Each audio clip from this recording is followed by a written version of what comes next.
एक धनवान व्यक्ति भी निर्धन क्यों हो जाता है? बलवान व्यक्ति भी दुर्बल क्यों हो जाता है? स्वस्थ निरोग व्यक्ति भी रोगी क्यों हो जाता है? विद्वान भी विद्वान अविद्वान या मूर्ख क्यों हो जाता है?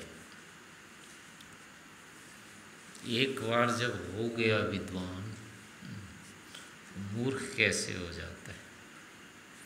धन उसके पास हो गया, अब तो निर्धन नहीं होना चाहिए, पर वो कैसे जाता है? कहाँ मोल है इसका? ऐसा क्यों होता है? आप ही कई सूत्र या कुछ याद कर लो दिन भर, कोई गलती मत करो, फिर भी सारा याद नहीं रहेगा। ऐसे बड़े बड़े विद्वान जो होते हैं, बूढ़े होने के बाद उनको कुछ पता नहीं होता है क्या पढ़ा नहीं पढ़ा, तो सब भूल जाते हैं, कोई याद नहीं रहता है। पूछना पड़ता है दूसरे को। फिर ऐसी कोई धनवान व्यक्ति उसके बेचारे ऊपर कब्जा कर लेता है, कोई भी छीन लेता है, उसका चोरी हो जाती है, तब भी वो निर्धन हो जाता है। दुर्घटना हो जाती है, उसको कोई दूसरा विष दे देता है, अपनी गलती तो नहीं रहती है, लेकिन दूसरे के कारण से भी फिर सब हो जाता है ये। तो यानी कि जो प्रयत्नशील रहता है इसकी रक्षा में, उससे भी नहीं संभलता है ना ये, वो भी अस्वस्थ रोगी हो जाता है। जो खूब संयमी रहते हैं, बिल्कुल शाकाहारी है, दूध पीता है और कुछ नहीं खाता है, उसको भी बीमारी हो जाती है, बल्कि ज़्यादा होती है, उसको बताते हैं। जो जितना बचता रहता है खाने पीने से, वो बोलते हैं वो उतने अधिक रोगी होता है। सुअर से गाय अधिक रोगी होती है। सुअर तो अपना खाता है, डट के सो जाता है कहीं भी, उसको कुछ नहीं होता है, और गाय को रोग होते रहते हैं, वो सब कुछ नहीं खाती है तब भी। ऐसे ही जो मूर्ख व्यक्ति होता है उसको तो कोई अंतर नहीं पड़ता है। जो अधिक से अधिक पढ़ा लिखा होता है वही मारा जाता है। तो इसलिए प्रश्न होता है कि जो चीज़ कर ली पूरी उसने, फिर भी क्यों वो हट जाती है, उससे वंचित कैसे हो जाता है?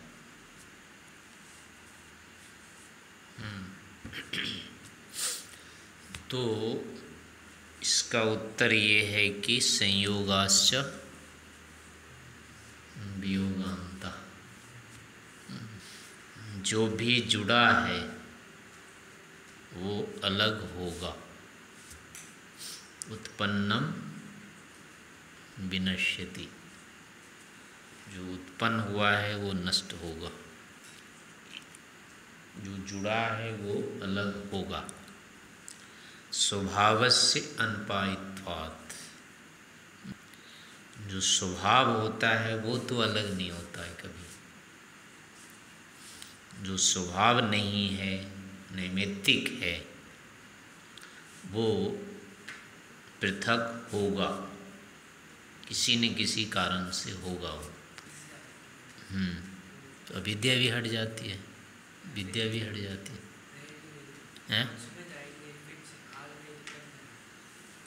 ठीक है, फिर चली जाएगी ना वो भी, सब दिन कहाँ रहती है अपने पास। एक बार विद्या हो जाने के बाद सदा तो नहीं रहती है ना अपने पास, हम फिर मूर्ख हो जाते हैं, फिर मुक्ति भी चली जाती है हो करके। नैकांत तो बंध मोक्षो, चाहे बंधन है या मोक्ष है, सदा कोई नहीं रहता है। मोक्ष भी नहीं रहता है सदा, बंधन भी नहीं रहता है सदा। कारण कि सभी ये संयुक्त उपलब्ध होते हैं, नैमित्तिक हैं सब। तो इसमें जो कारण है यहाँ पर कि जो धन है, बल है, विद्या है आदि जो कुछ भी है, ये सब संयोग से उपलब्ध हैं हुए, निमित्त से प्राप्त हुए हैं। कोई भी अपना स्वभाव नहीं है ऐसा, ना सर्वज्ञता अपना स्वभाव है, ना सबलता अपना स्वभाव है, ना धन अपना स्वभाव है, कुछ नहीं है, ये अपना है ही नहीं। बल्कि जीवात्मा जो है वो स्वभाव से ही दरिद्र है, इसके पास स्वभाव से कुछ नहीं है। इस कारण से घूम फिर करके ये वहीं पहुंच जाता है, अपनी जगह आ जाता है। हाथ पैर मारता है, इसको मिल जाते हैं, लेकिन वो रह नहीं सकते इसके पास, इसका है ही नहीं, होता ही नहीं है। इसलिए ये स्वभाव से तो दरिद्र ही रहेगा, धनी बन करके भी दरिद्र ही रहता है, क्योंकि धन इसका अपना तो होता नहीं है सदा सर्वथा। हाथ पैर मारता रहता है जब तक इधर उधर थोड़ा कुछ बचा लेता है, बाद में तो फिर इसके हाथ से निकल ही जाते हैं। बुढ़ापा आने से पहले ही व्यक्ति धन नहीं संभाल सकता, उसके धन इधर उधर होने लगते हैं, क्योंकि ध्यान नहीं दे सकता। और तो वो भी इसीलिए होता है कि इससे पूरे ये जुड़ते नहीं है स्वभाव से। जब पूरे जुड़े ही नहीं है तो अलग तो होना ही है, जो चीज़ हमसे अलग है वो तो अलग होगी, जो हमारी नहीं हुई है वो हमारे साथ कैसे रहेगी, रह नहीं सकती। तो हमारी यही एक बड़ी बहुत बड़ी न्यूनता है यानी जीवात्मा की, स्वभाव से ही इनमें से कुछ भी नहीं है अपना, अपना कुछ होता ही नहीं है, इसलिए सब दिन ये दरिद्र ही रहता है, मूर्ख ही रहता है। इनका केवल संबंध हो जाता है बस, धन का, बल का, विद्या का आदि जो कुछ भी ऐश्वर्य हैं, ऐश्वर्यों के साथ केवल इसका संबंध होता है, वो संबंध भी टूट जाते हैं बस। ये कभी विद्वान नहीं होता है, ये कभी धनवान नहीं होता है, ये कभी बलवान नहीं होता है। बल से संबद्ध होता है, धन से संबद्ध होता है, ज्ञान से संबद्ध होता है। ये स्वभावतः तो ये, स्वरूपतः तो ये इन सब से रहित ही होता है। इस कारण से इनसे वंचित हो जाना ये कोई बड़ी बात नहीं, ये तो होगा ही। पानी को अगर किसी तरह से बांध बूंद के नहीं रखे तो क्या होगा, वो तो नीचे गिरना ही है, उसको नीचे जाना उसका स्वभाव है, वो तो गिरेगा ही गिरेगा। जहाँ तक उसको बांध के रखें, जब तक बांधें तब तक टिका रहेगा, नहीं तो वो हर क्षण नीचे ही जाने के लिए रहता है तैयार। थोड़ा सा भी अवकाश मिला और गया, नीचे जाता है। तो ऐसे ही जीवात्मा का भी है, थोड़ा सा भी इसको अवकाश मिलता है, इस ऐश्वर्य से वंचित हो जाता है, टूट जाते हैं इसके सारे जो भी संबंध हैं, कट जाते हैं एकदम से। तो दिन रात पुरुषार्थ करता रहता है तो उससे इसके संबंध बनते रहते हैं या बने रहते हैं, जब तक पुरुषार्थ करने में करता रहता है ये। लेकिन थोड़े ही विशेष अगर प्रबल आ जाता है विरोधी, तब ये सहन नहीं कर पाता है इसको और उससे विमुक्त हो जाता है ये। तो इसका अपना जो बल है कुछ भी नहीं है, नाम मात्र का है बल। तो जब नाम मात्र का बल है तो कितना संघर्ष करेगा, कितना टक्कर लेगा, कितना किसको दबा पाएगा, पूरी तरह से कर ही नहीं पाएगा। इसलिए इसकी तो यही दुर्गति होनी है, यही रहेगी। अब जब ये होता है कि इसकी दुर्गति ही रहेगी, तो इसमें केवल एक सद्गति की है। यदि ये पूर्ण बलवान, पूर्ण विद्वान, पूर्ण धनवान, पूर्ण समर्थ वाले के साथ में हो जाए, उस समय इसका अपना कल्याण रहेगा। वही इसकी जो है सबसे बड़ी उपलब्धि कही जाएगी। सदा वो भी नहीं रहेगा, लेकिन फिर भी जितना रहेगा वो बहुत रहेगा, और जितना भी रहेगा वो पूर्ण रहेगा। उससे अधिक की इसको अपेक्षा भी नहीं होती है। तो ईश्वर का सानिध्य यदि ये प्राप्त कर लेता है, तो फिर इसकी ये जो अपनी स्वाभाविक न्यूनताएं हैं, कमियां हैं, वो फिर ढक जाती है। तब वो इसको नहीं खटकने वाली होती है। लेकिन अगर प्रकृति के साथ ये चाह रहा है मिल करके, इसमें पूर्णता यदि करना चाह रहा है, तो यहाँ इसकी ये दरिद्री नहीं जाने वाली। संसार के संबंध से, लोक के संबंध से, प्रकृति के संबंध से इसकी दरिद्री कभी नहीं जानी है। जब सीधे सीधे धन आदि से दरिद्र रहता है तब तो है ही दरिद्र, लेकिन बहुत अधिक धन होने के बाद भी ये दरिद्र रहता है। बहुत धन, बल, संपत्ति, ऐश्वर्य, प्रभाव होने के बाद भी ये अपूर्ण रहता है, नहीं खाली रहता है, खाली हो जाता है। भरता है फिर खाली हो जाता है, भरता है फिर खाली हो जाता है। ये बड़े बड़े जो धनवान लोग होते हैं, इनके ऊपर भी ऋण हो जाते हैं। सरकार इसको ढूंढती रहती है डंडा लेकर के, ये भागते रहते हैं अपना गाड़ी लेकर के। है कोई विमान में भाग रहा है, कोई गाड़ी में भाग रहा है, अपना नई नई कार लेकर के भागते रहते हैं। पीछे इसकी सरकार डंडा लेके घूमती रहती है। वो दरिद्रित होते हैं और कौन होते हैं?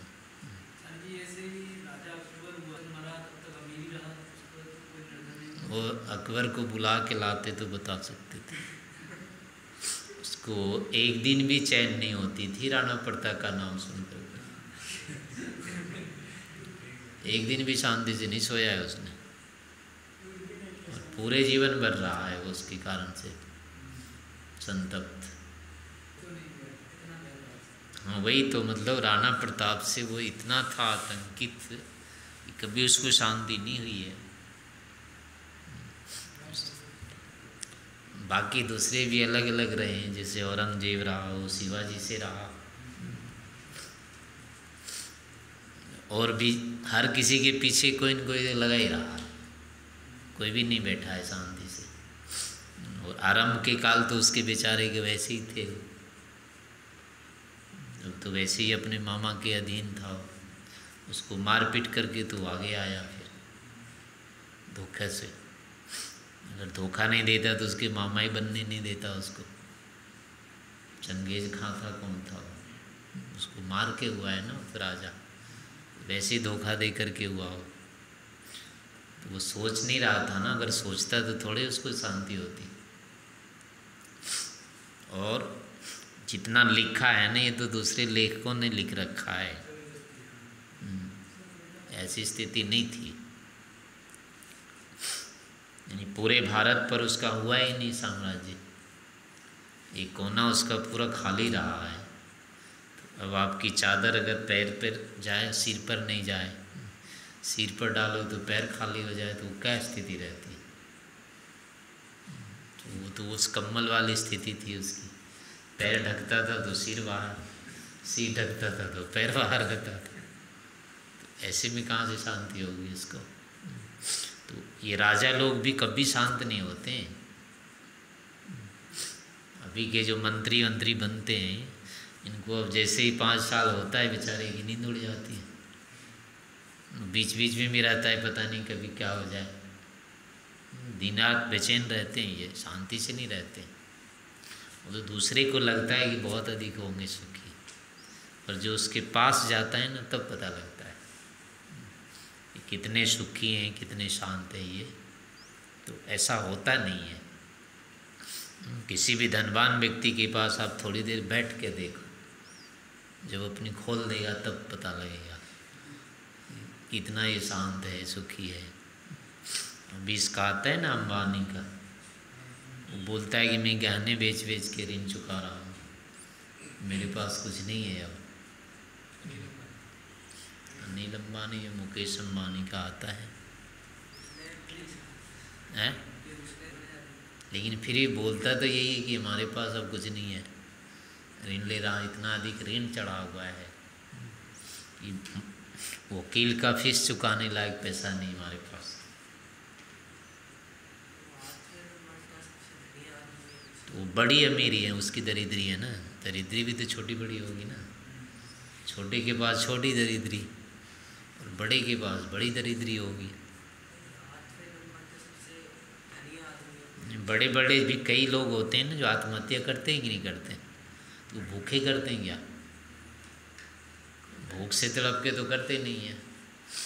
यात्रा में उनको करने को जगह वो नहीं होती है, ऐसा तो है ही नहीं है। फिर भी क्यों आत्महत्या कर लेते हैं? करोड़ों संपत्ति होती है उनके पास, उस अवस्था में करते हैं वो। तो अंदर वो खाली हो गए तभी तो उनको दिख रही ना मैं दरिद्र हो गया। दूसरे को तो लग रहा है इसके पास बहुत है, लेकिन उसकी अपेक्षा से वो कम हो गया। जितने में उसको पूर्णता लगनी थी वो उसको घट गई, अब नहीं रही है मेरी। तो मुंह दिखाने लायक नहीं लग देख सोचता है अपने को, कहाँ जाऊँगा। तो ये दरिद्री जो है वो तो बड़े बड़ों को भी आ जाती है। अभी कितनी कंपनियां सारी बिक नहीं जाती है, उनके पास पैसे ही नहीं होते हैं ऋण चुकाने के लिए, यूँ ही बिकना पड़ता है। और बेचारे क्या करते हैं? कुछ नहीं, उनके पास खाने पीने को सब कुछ होता है, फिर भी कहते हैं कि ये क्या बोलते हैं उसको, कंगाली को दिवालिया बोलते हैं। दिवालिया हो गया बस। तो दिवालिया क्या है? दरिद्री ही तो है, और क्या है। तो अमीर भी दरिद्र होते हैं और दरिद्र तो दरिद्र होते ही हैं। ऐसे कोई बहुत बड़ा डॉक्टर है, माने विज्ञान कुछ है, तो वो भी तो एक कई रोगों की, सब रोगों की चिकित्सा थोड़े कर लेता है। वो स्वयं बेचारा बीमार होता है, स्वयं अपने उसमें तो चिकित्सा कर रहा है, और शाम को दूसरे डॉक्टर के पास जाता है। वो स्वयं बीमार रहता है। विद्वानों को हर बातें थोड़ी समझ में आ जाती, किसी की पुस्तक पढ़ ले और उसको समझ में आ जाए, ऐसा थोड़े होता है। हर बात नहीं समझ में आती किसी भी विद्वान को, कुछ ही बातें समझता है, हर बातों को थोड़े समझता है, वो नहीं समझता है। जो वैज्ञानिक होते हैं उनको हर चीज़ें थोड़ी जान हो जाती है। अपने क्षेत्र में थोड़ा सा जानता है, बाकी तो उसको कुछ नहीं आता है। फिर जूता टूट गया तो बेचारा घूमता रहता है, क्या करें, नया खरीदता है, या फिर कपड़े फट जाते हैं उसको दर्जी के पास जाने पड़ते हैं, अपने आप कुछ नहीं कर सकता। तो यहाँ तो हर क्षेत्र में देखो, किसी भी क्षेत्र में जो लगता है कि ये तो बहुत बड़ा है, लेकिन उसके बगल में ही बहुत बड़ा छेद होता है। दूसरी विषय में जैसे वो दृष्टि डालता है उसको लगता है तो कुछ है ही नहीं मेरे पास। इधर झांकते ही उसको गड्ढा दिखता है एकदम से, नीचे कहाँ, पता नहीं कहाँ तक जाऊंगा गिर कर। दूसरे विषय में कुछ भी चारा नहीं चलता है किसी का। तो किसी एक विषय में जिसमें उसने पूरा जीवन लगाया हुआ है, उसमें कुछ तो दिखता है उसको, उसमें भी सारा नहीं दिखता है। हाँ, उसको यदि अभिमान हो जाए, जैसे वो कहें ना, यदा किंचित जो हम द्वीपैव मदान्धा समभवम्। जब थोड़ा सा जानता था तो लगता था कि मैं बहुत बड़ा विद्वान हो गया, हाथी की तरह एकदम से मदान्ध हो जाता है। वही जब थोड़े थोड़े विद्वानों के पास जाने लगता है तो कहते हैं ज्वर इव मदो में विभगता तथा मूर्खोस्मि, यानी जो जितना अधिक पढ़ता जाता है उसको उतना लगता है उतनी मूर्ख हूँ मैं, जो जितना कम से कम पढ़ता है उसको उतना लगता है मैं उतना विद्वान हूँ। जैसे जिसको जितना बल होता है बढ़ता जाता है उसको लगता है कि इतना कम बल है, कोई भी मुझे पछाड़ दिया तो। जो बड़ा से बड़ा पहलवान होता है उसको उतना ही डर लगता है, और जिसके पास नहीं बल है वो तो अपना घूमता रहता है, कहीं भी घुस जाता है। ऐसे जो जितना धनवान होता है उसको उतने अधिक धन की चिंता होती है, कहीं लूट ना ले जाए, कहीं कुछ ना हो जाए।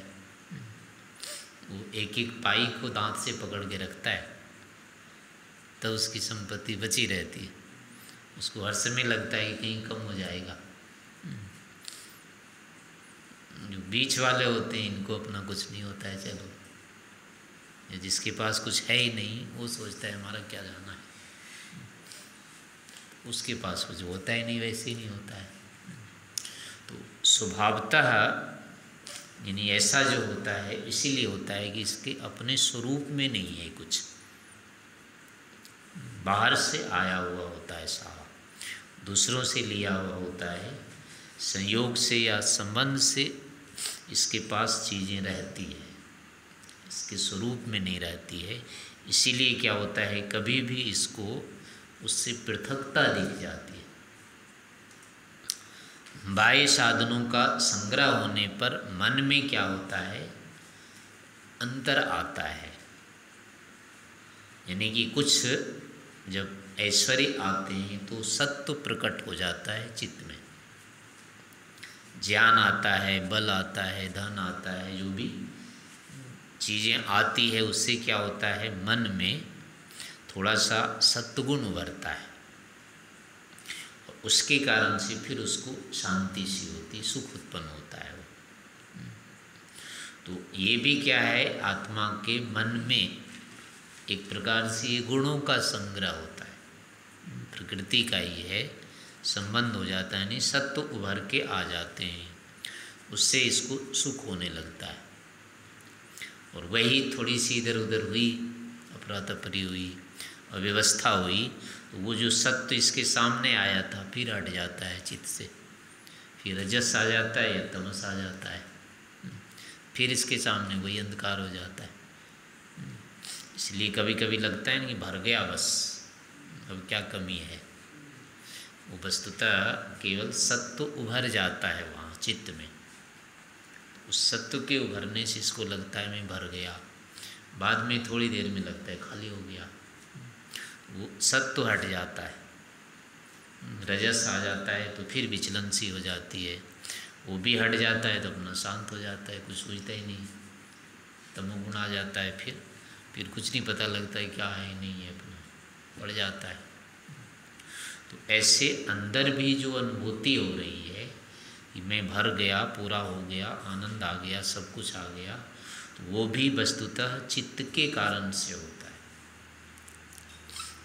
चित्त में गुणों का यानी सत्व का जब वेग उभर जाता है तो आनंदित हो जाता है, ये इसको लगने लगता है भर गया।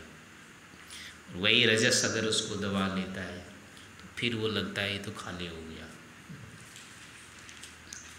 तो इस कारण से कभी जब लगना भी है इसको कि मुझे अब कुछ नहीं चाहिए, वस्तुतः वो भी इसका अपना नहीं होता है, वो भी प्रकृति का ही संयोग होता है, उसके ही धर्म होते हैं, वो भी इसका अपना नहीं होता है। तो किसी भी अवस्था में चूँकि ये इसका अपना स्वरूप ऐसा है ही नहीं, इसलिए वो उभर नहीं सकता। तो दूसरों के सहयोग से ही इसमें विशेषता आती है, और इसी कारण से जब दूसरे की चीज़ है तो हट जाती है।